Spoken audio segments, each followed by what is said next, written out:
That's slide 19.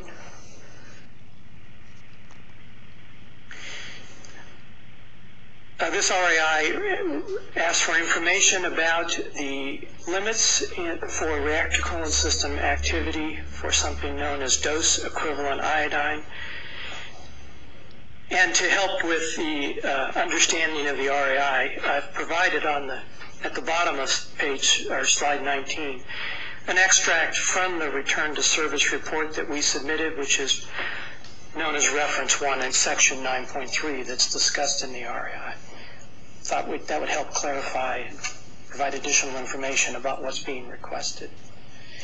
And as you can see from the reference, the technical specification limit, current technical specification limit for dose equivalent iodine is a value of 1 microcurie per gram.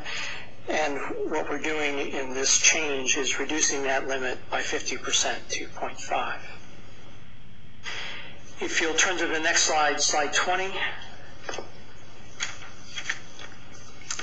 This summarizes our planned response. We will provide a description of that administrative limit and how it's procedurally controlled.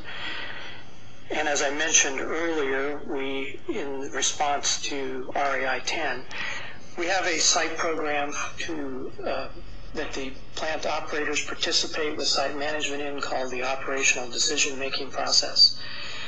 And we'll discuss how this program works and how it applies to this particular limit. And the procedure for that program will be provided.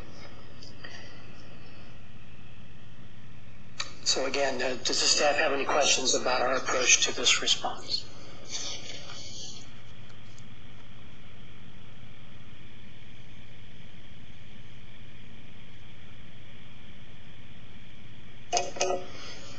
Does the ODM process define the timing of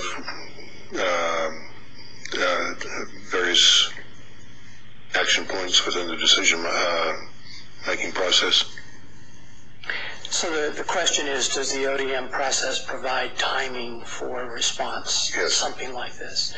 Let me ask John Brabeck to speak to the ODM process. The operational decision-making tool is intended to bring a broad range of the management team into making any operational decision. It would likely include the timing of any required action based on the levels of, in this case, dose equivalent iodine 131 in the plant. So our initial response is that we've administratively greatly reduced the allowed limit, 0.05 microcuries per gram, the tech spec limit of 1.0. But we would initiate the operational decision-making, the use of that tool by management to make decisions moving forward, which likely would include a timeline for any planned actions. Okay, thank you.